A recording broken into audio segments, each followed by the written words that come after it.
May I have your attention, please? The show starts in 10, 9, 8, 7, 6, 5, 4, 3, 2, 1, go.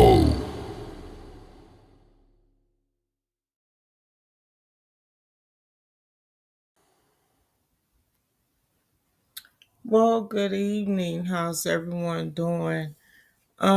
This is Hanette.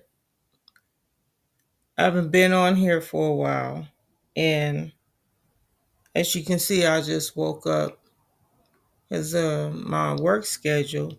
I just wanted to check in with you guys. A lot has been going on. Um, I've been dealing with a lot, and doing a lot of thinking about everything. Since the last time I came on, we know that I believe it was in August. My co-host has have came home. So he's going through some change. He's going dealing with some things with the parole board. So hopefully in 2 weeks everything will be back to norm. But as far as myself,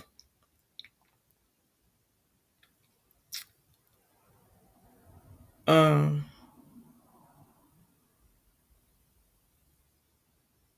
I just want to be real with everyone.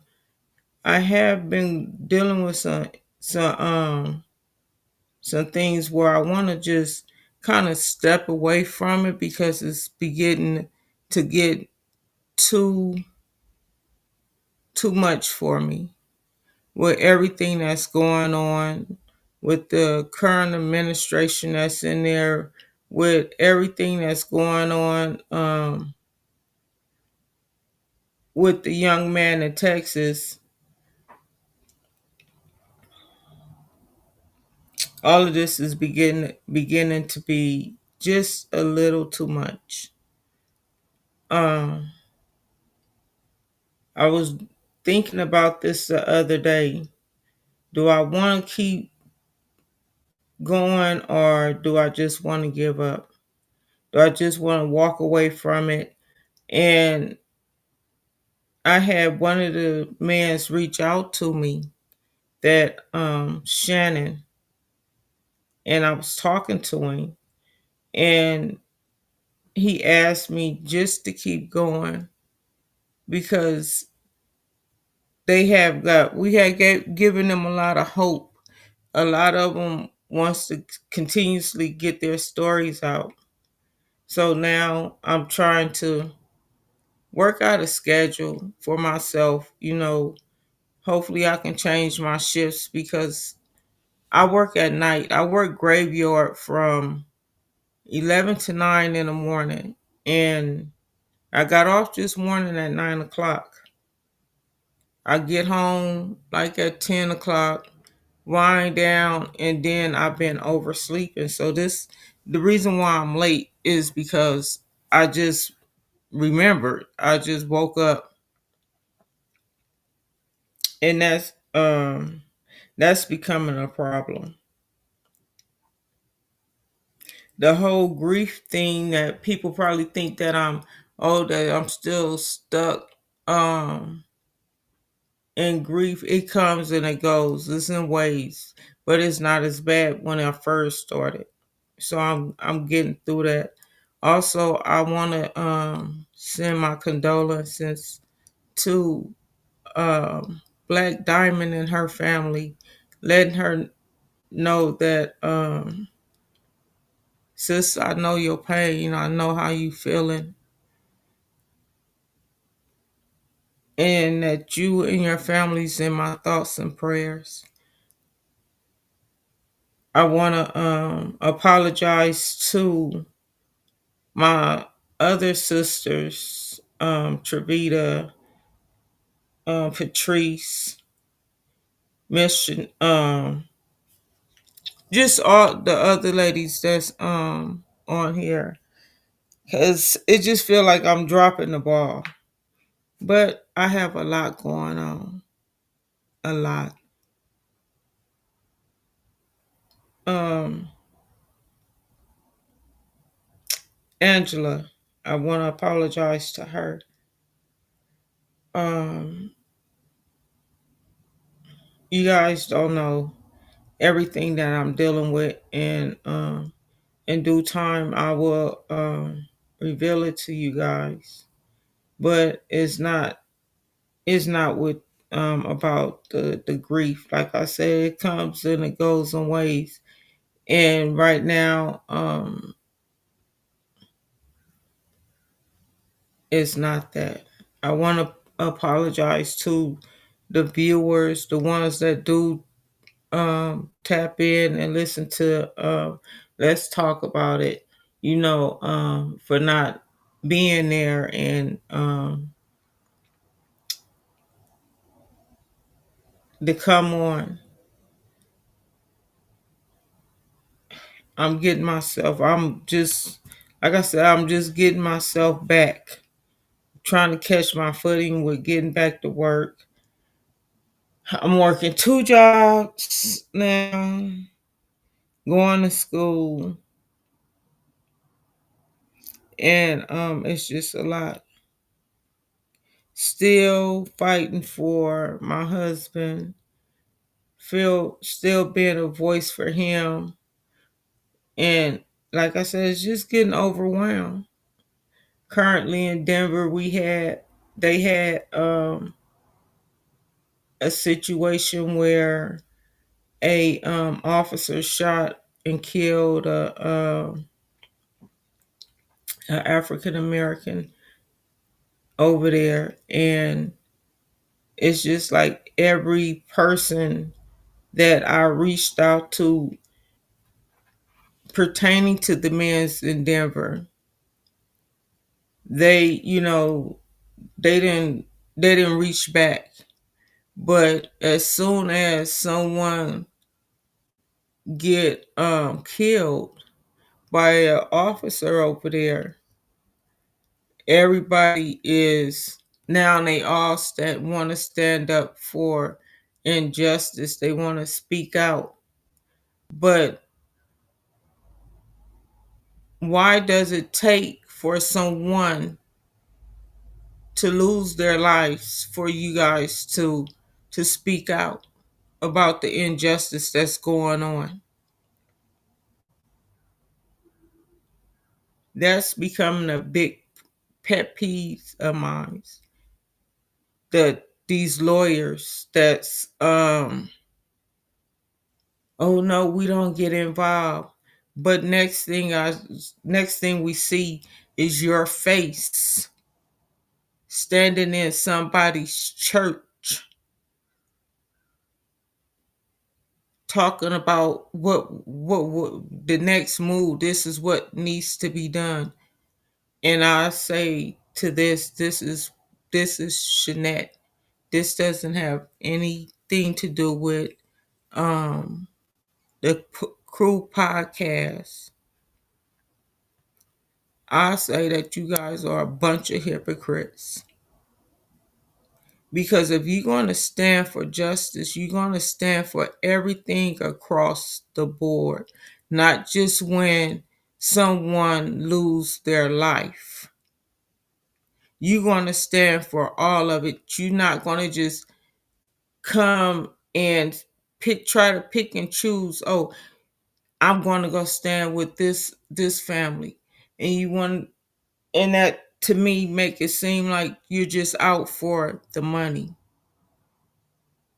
Anything that has a dollar sign on it, that's what you chasing.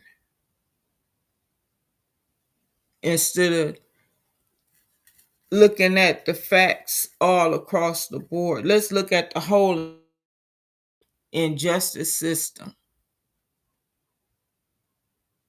You got men and women that's in prison wrongfully, that's fighting for their lives to get out. You got next month, you have the father that's getting ready to be put to death for shaken baby syndrome when the coroner's office already said the baby was sick. That ain't, he didn't shake the baby. This is the third time they brung this man up for execution. Last year it was put on hold, but now come October, they're gonna execute him. An innocent man, innocent. Then we have the young man. I really don't. I was following his case, but I had to stop because it was making me sick. Because the hate that I was seeing from all backgrounds, from everybody, the hate, it was making me sick. And these are people, I don't know if they really understand. They talk about, one minute they talking about the love of God, then the next minute they spilling hate towards one another.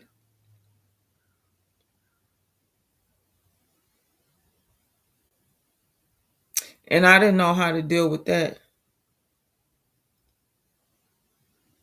My heart goes out to the Anthony's family, Carmelo Anthony, the things that they're dealing with. Oh,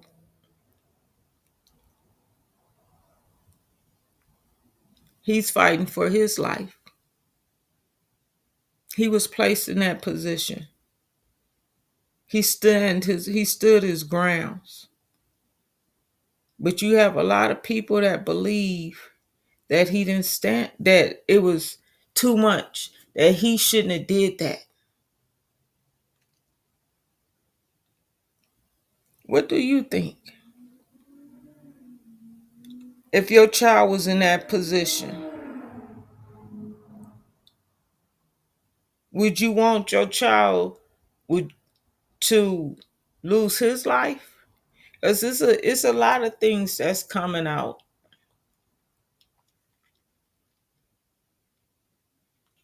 I know for a fact that if it was my child, that he would have protected himself.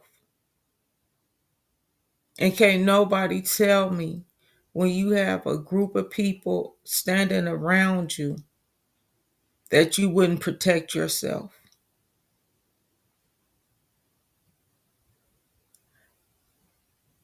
In another case that coming out of Texas, they didn't broadcast this one, where you had I guess the new word now is YT person, unalive, Hispanic young boy. He poked him. That's another new word they using, in the bathroom at school. His case didn't get a lot of publicity, a lot of hate, like the Carmelo Anthony case is getting. Why is that? It's the hate. It's the hate. Every time you see a black male, any one of their cases come up, if they don't have the money, we already know that they going to prison. Even if they do have the money. It's all about who's sitting on that jury. It's all about who's representing them.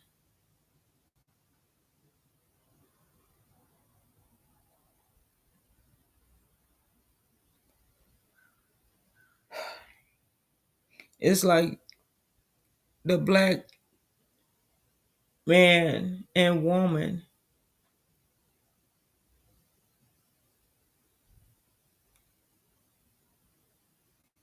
we gotta we gotta we got a target on our backs. All because of our color. All because God decided to give us a color. I'm not no theologian. I'm just a regular person.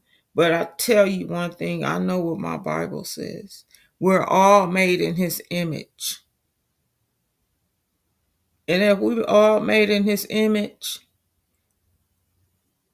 doesn't that mean that the African American man, that the black man is the image of God? I would think so.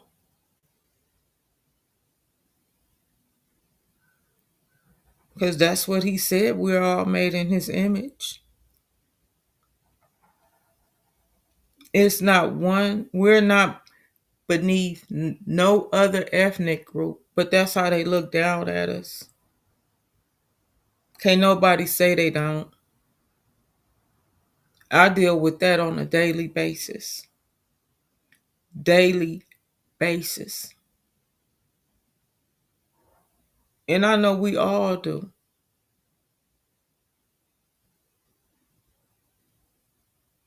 I thought I had my notes, but I can't find my notes. So just bear with me. I'm going to just hold you guys for a few more minutes.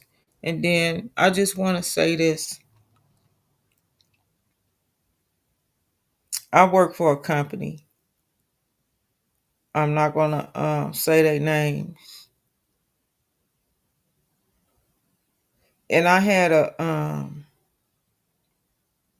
meeting, a one-on-one. Every month we have a one-on-one. And I had some concerns. They asked me, so Hanette, what is your concern? How you like it? Because I've only been with the company for 5 months. And so, I was just like, you guys got us saying this, quoting this thing because the mission statement. But nobody lives up to it. I don't think that the company lives up to what the mission statement is. And they said, well, why do you say that, Hanette? Because when I pick up the team members and I'm moving the team members and stuff, you guys tell us to greet us as the bus operators. You tell us to greet everybody that step their foot on there. Well, guess what? I had a whole team,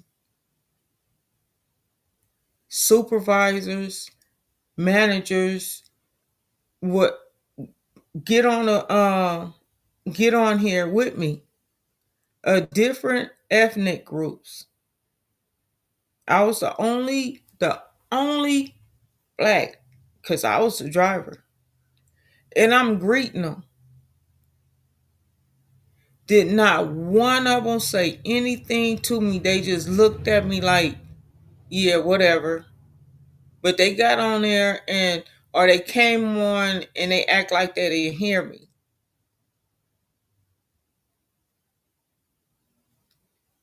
And she told me they don't have to say nothing to you. And it kind of threw me back. And I'm like, wow. So you want me to greet them, but you don't want them to say they don't have to say anything to me. Well, when I was coming up, what my mother told us, what my grandparents told us, was when someone speaks to you, you speak back to them. Because you don't know what that person is dealing with. It's not hard to say good morning, good afternoon, or good night, or how you doing. It's not hard to say them words. Then my little grandson, 5 years old, his first year in kindergarten this year, little Tristan. I guess little Tristan up there showing out because his mama got called home, got called to the school because I I guess he's not supposed to are they turning a blind eye when other little people, he's the only person of color in his class, hit him. So when he hits back, it's a problem. It's a problem.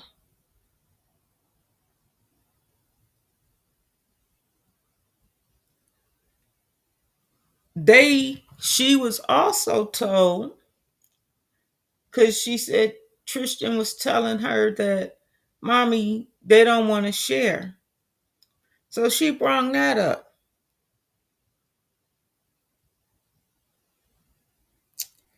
And in that meeting, they told her they don't have to share.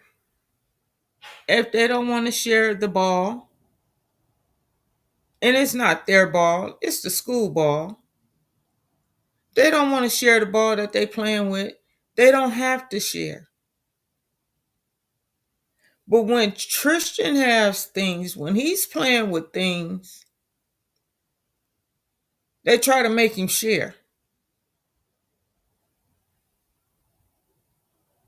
What kind of sense does that make? When we was coming up, we shared. We was taught to share. It was books out there on how to share. But now in school, you don't have to share. These are 5 years old. These are kindergarten. So you already instilling the hate in them. You started, you start now, and then when they get up in age, like what I'm experiencing where I work at, that's the outcome. What Carmelo Anthony family is experiencing, that's the outcome. All because of color of the skin, of our skin. And mind you, God said we all made in his image.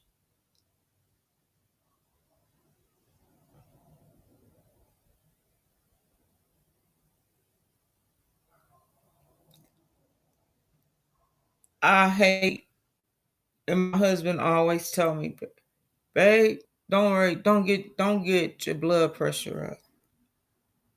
And I try not to.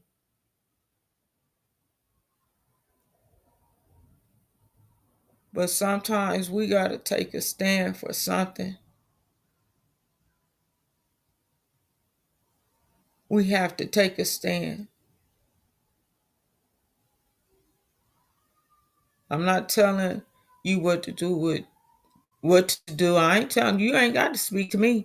That's the way I feel now since that was told to me. So I even told her, then if they ain't got to speak to me, well, I'm not saying anything. Well, you been watched because our supervisor want to make sure that we living up to the statement. That's double standard.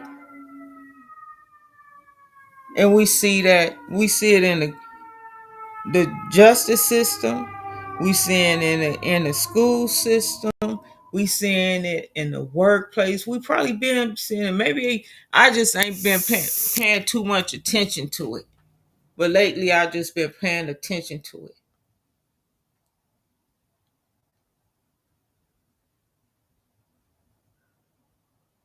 And all of this is just coming and it's just wearing on me. And I know a lot of people saying, oh, you should just let it just fall off of you. How can we? How can I walk and let all of this stuff just roll off of me like I don't have a caring spirit? Maybe I am too compassionate. I don't know why God made me this way, why I have a lot of compassion, why I feel a certain way, why I feel that we shouldn't teach our kids to hate one another, that if someone is playing with a ball, don't take the ball from somewhere. That's the same thing in Carmelo Anthony case. Well, he was just sitting there up under a tent from the rain. And here I have my little grandson, 5 years old, get hit. He can't defend himself. Somebody he's playing with somebody can take it, but if they playing with something, they don't have to share it. That's double standard. And it's really getting starting to tee me off.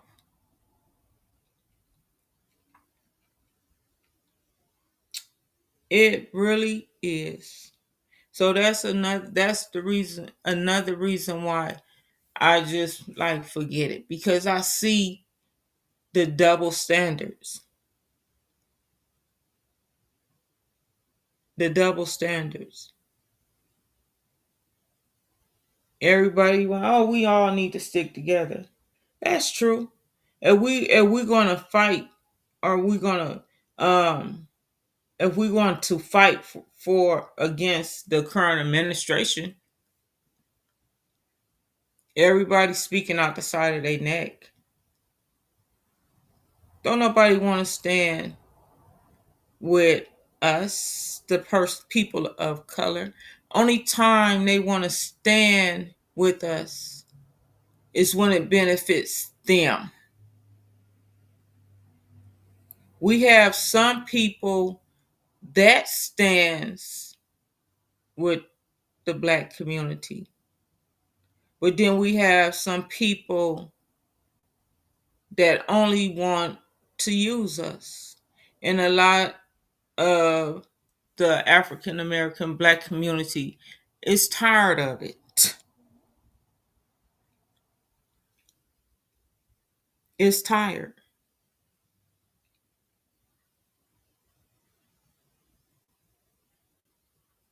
The hate is real. I didn't, when we was coming up in the 70s, and now when our generation was coming up, my generation was coming up, maybe we didn't see it as much as we didn't see it as much as our parents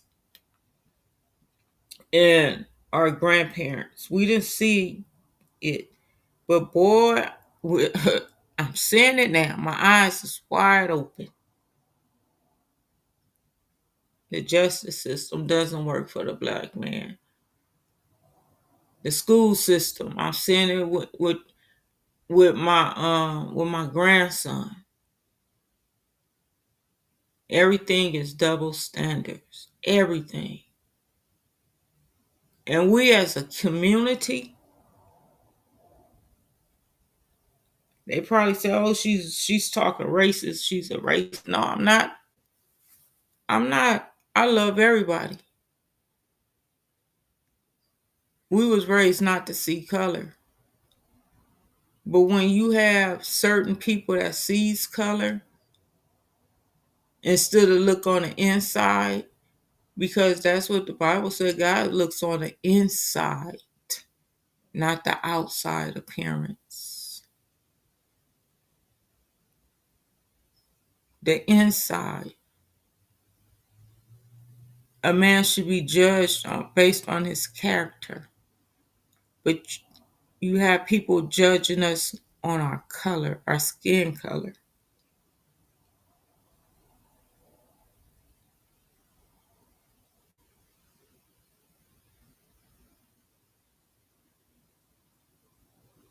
It's a lot to think about, family. It's a lot.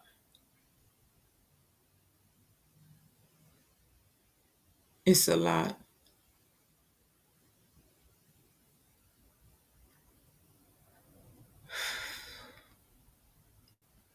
It's a lot. Injustice. What do that mean to you? How would you teach your kids, your grandkids, different? What society to the hate that's out there? How would you teach them? How would you teach them to stand your ground, their ground?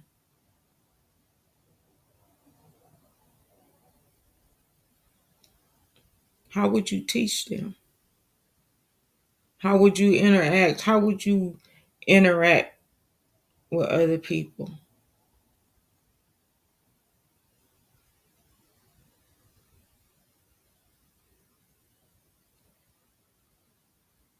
I do, like I said, I do apologize for my tardiness. I do apologize for um, not being here my last couple of shows.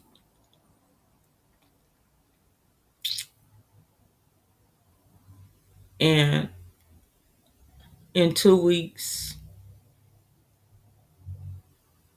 I should be back to myself.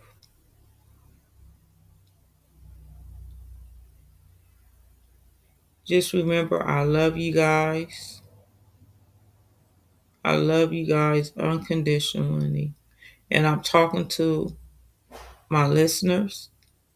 I'm also talking to my sisters of the Crew Podcast. I love you guys dearly.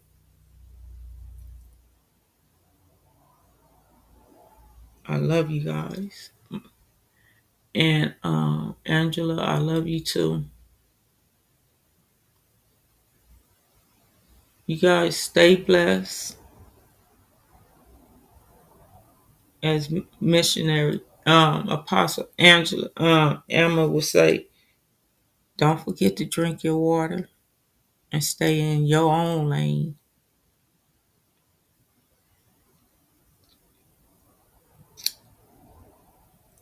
Thank you guys for letting me get up here and get some stuff off my chest. Is some of the stuff that I've been going through with this hate.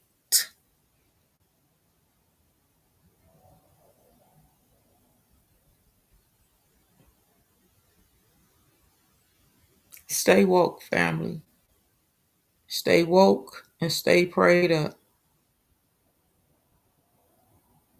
I'll see you guys in 2 weeks. Have a good night.